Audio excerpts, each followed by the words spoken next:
ব্লগলৈ আপোনালোকক স্বাগতম জনাইছোঁ। আজি আমি এটা নতুন ৰেচিপি লৈ আপোনালোকৰ মাজলৈ আহিছোঁ। ৰেচিপিত আছে সৰু সৰু পুঠি মাছ আৰু অমিতা, এফালে আছে দুটা আলু আৰু ঔটেঙা অলপ, জলকীয়া দুটা কাটি লৈছোঁ। সোৱাদ অনুসৰি আপোনালোকে জলকীয়া কিমান ভাল পায় খাব পাৰে। আৰু পিঁয়াজ অলপ। কেৰাহী গৰম হ'বলৈ দিছোঁ। কেৰাহীত অলপ তেল দি মাছ ফ্ৰাই কৰিব লাগিব।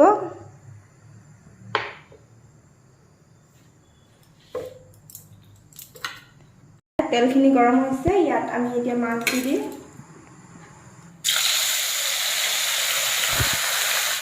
এয়া মাছখিনি ফ্ৰাই কৰি হৈ গ'ল আমাৰ। এতিয়া নমাব লৈছোঁ মাছ। আমি গোটেইখিনি মাছ ফ্ৰাই কৰি ল'লোঁ।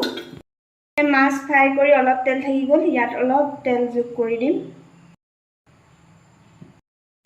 তেলখিনি গৰম হৈছে, ইয়াত আমি গোটা জিৰা আৰু গোটা ধনিয়া দিম অলপ। এইখিনি গৰম হোৱাৰ পিছত ইয়াত আমি পিঁয়াজ আৰু দুটা জলকীয়া দিছোঁ। সোৱাদ অনুসৰি আপোনালোকে জলকীয়া দিব পাৰে। অলপ অলপ চব্জি দিছোঁ, যিহেতু আমি দুটা মানুহে খাবৰ কাৰণে।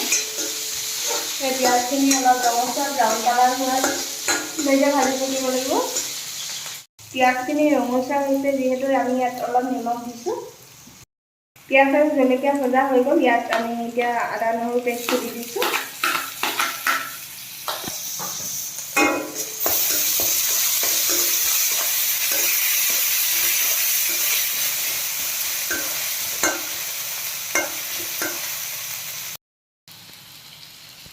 এতিয়া হালধি দিছোঁ।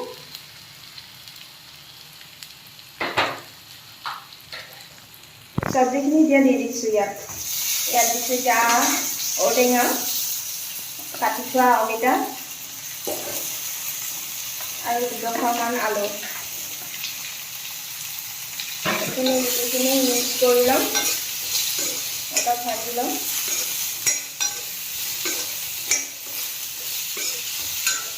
এই চব্জিখিনি সিজালৈকে আমি অলপ ঢাকন মাৰি থৈ দিম। যিহেতু চব্জিখিনি অলপ অলপকৈ সিজিছে, সেইটো কাৰণে অলপ জলকৈ ধৰিছে, সেইটো কাৰণে আমি ইয়াত পানী যোগ কৰিছোঁ।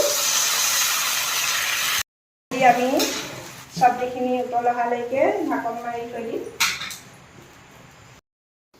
ঢাকনখন আমি এতিয়া অঁতৰাই চাম।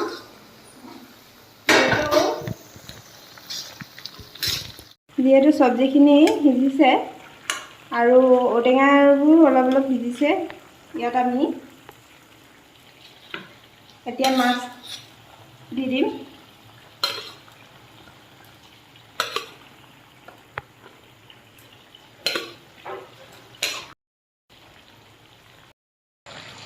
এই মাছখিনি হৈ গ'ল আমাৰ বনোৱা। আমি এতিয়া গেছটো বন্ধ কৰি দিম। এয়া আমাৰ মাছৰ আৰু ঔটেঙাৰ চব্জি হৈ গ'ল। এয়াই আছিল আমাৰ ৰেচিপি, মাছ আৰু ঔটেঙা। আপোনালোকে বনাই খাই চাব, বহুত ভাল লাগে। যদি ভিডিঅ'টো চাই ভাল লাগে, লাইক কমেণ্ট শ্বেয়াৰ কৰি দিব। আজিলৈ বাই বাই।